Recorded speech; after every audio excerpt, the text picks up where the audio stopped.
Mga kababayan, handa na ba kayong sumama sa isang nakakakilabot na biyahe sa Antipolo? Sa tahimik na kapilya, nagsimula ang walang hanggang sumpa ng pag-ibig ni na Clarissa at Marco. Ngunit sa kanilang farm, isang madilim na lihim ang naghihintay. Makakaya-kaya ni Clarissa na harapin ang kakaibang kapangyarihan na bumabalot sa kanilang tahanan at ang bangungot na unti-unting sumisira sa kanyang isipan. Pakinggan ang kwentong ito at alamin kung paano nila hinarap ang sumpang maaaring magpabago sa kanilang buhay magpakailanman. Sa isang tahimik na kapilya sa Antipolo, puno ng mga bulaklak at kandila, nagsumpaan ng walang hanggang pag-ibig sina Clarissa at Marco. Ang kanilang kasal ay isang tipikal na Pinoy na selebrasyon, kumpleto sa mga tradisyon tulad ng pagtatali ng kanilang mga kamay ng isang laso bilang simbolo ng kanilang pagkakaisa at pagpapalipad ng mga puting kalapati na sumisimbolo ng kapayapaan at bagong simula. Ang saya at pagmamahalan ay ramdam na ramdam sa bawat sulok ng kapilya. Pagkatapos ng kasal, nagtungo sina Clarissa at Marco sa isang modernong farm na pag-aari ni Marco. Ang farm ay tila isang paraiso na napapaligiran ng mga luntiang taniman at mga kubo na yari sa kawayan at nipa, pero may halong modernong disenyo. Ang simoy ng hangin ay sariwa at ang kapaligiran ay tahimik, malayo sa ingay ng siyudad. Sa farm na ito, agad na napalapit ang puso ni Clarissa kay Bantay, isang asong Pinoy na matalino at masunurin. Si Bantay ay naging kaagapay ni Clarissa sa pagtuklas ng kanyang bagong tahanan. Sa bawat lakad niya sa farm, kasama niya si Bantay, na tila isang anghel na bantay na nagbibigay proteksyon at kasiyahan sa kanya.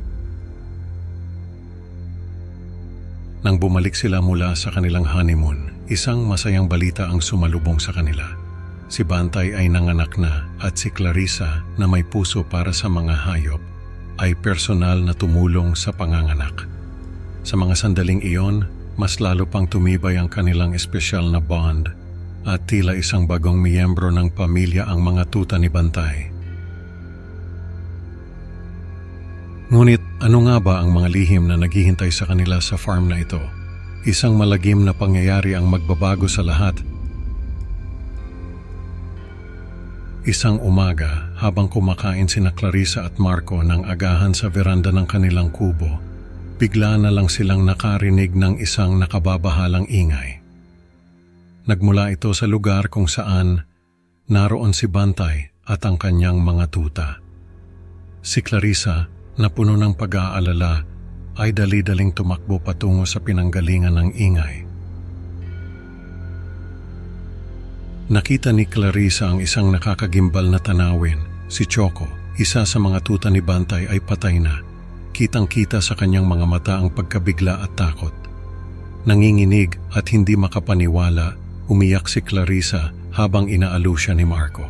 Ang isang tahimik at masayang umaga ay biglang naging isang bangungot.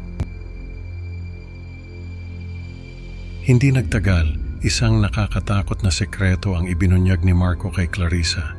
Ang farm pala ay may kakaibang kapangyarihan na nagtutulak sa mga hayop na patayin ang kanilang mga bagong silang na supling kung hindi agad sila paghihiwalayin pagkapanganak. Ang lihim ng kadiliman na ito ay tila isang sumpang bumabalot sa kanilang tahanan. Ang mga pangyayaring ito ay simula pa lang ng isang serye ng mga kagimbal-gimbal na pagtuklas na magbabago sa buhay ni Clarissa. Paano niya haharapin ang mga susunod na pagsubok na dala ng sumpang ito? Ano ang magiging kapalaran niya at ng kanyang magiging anak? Ang takot at kaba ay unti-unting bumabalot sa kanyang puso.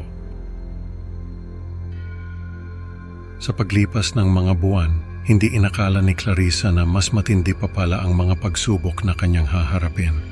Isang araw, habang naglalakad siya sa farm, nasaksihan niya ang isang nakakagimbal na eksena.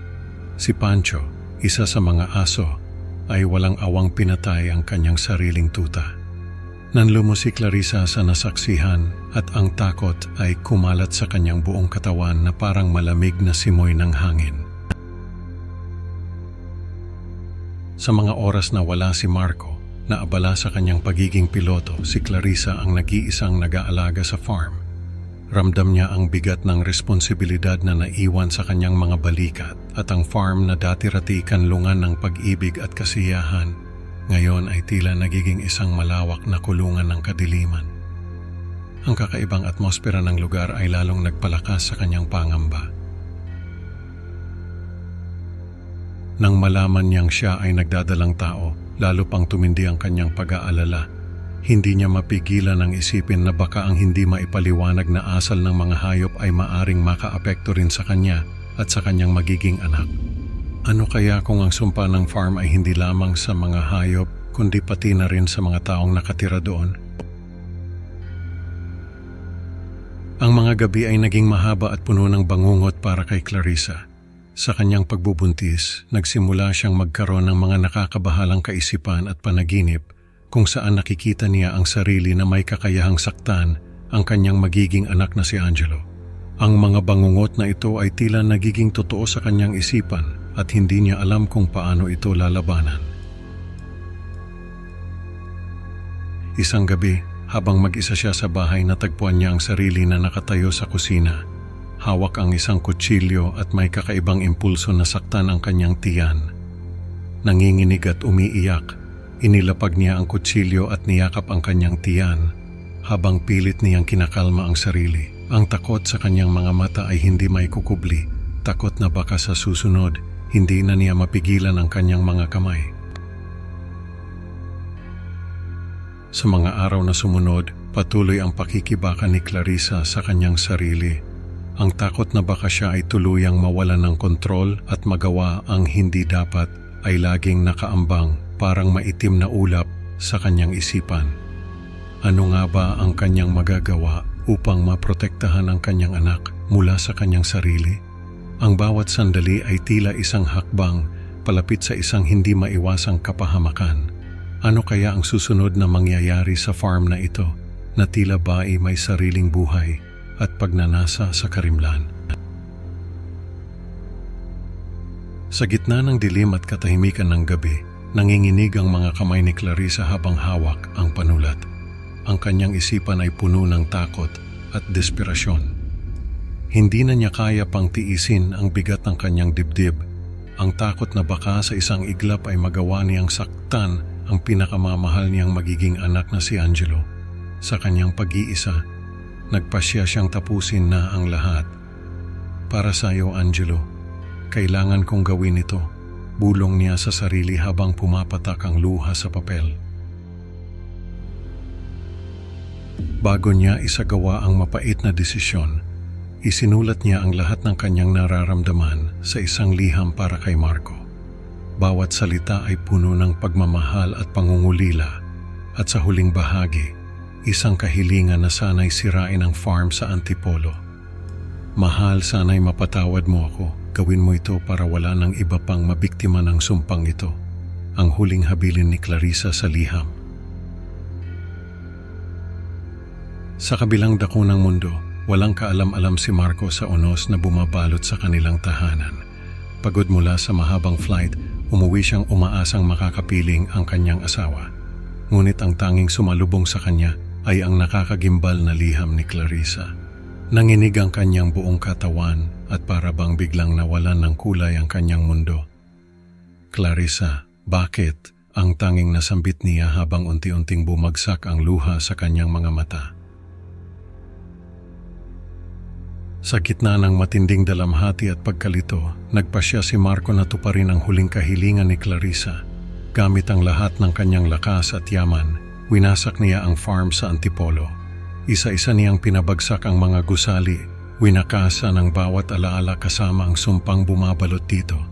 Sa bawat pagbagsak ng pader, tila kasama nitong gumuguho ang kanyang puso. Sa huli, tanging ang mga alaala at misteryo na lamang ng sumpa ang naiwan sa lupang minsan ay puno ng pag-asa at pangarap. Iniwan ni Marco ang farm na ngayon ay wala ng buhay. Isang lugar na ngayon ay saksi sa isang malagim na kabanata ng kanilang buhay. Ang sumpa ng Antipolo, bagamat natapos na, ay mananatiling nakaukit sa kanyang puso at isipan. isang bangungot na hindi na muling mabubura. Sa huli, natutunan natin na may mga lihim na mas mabuting hindi na lang natin nalaman. Maraming salamat sa pakikinig mga ka-creepy. Huwag kalimutang mag-like at mag-subscribe sa Creepy Pinoy Stories para sa mas marami pang kwentong magpapakilabot sa inyong mga gabi. Excited na ako na makasama kayo sa susunod na upload. Umutanda ng mud sa bawat sulok ng dilim, baka may lihim na nag-aabang. Hanggang sa muli mga ka-creepy, mag-ingat baka ang susunod na kwento ay mangyari sa inyo.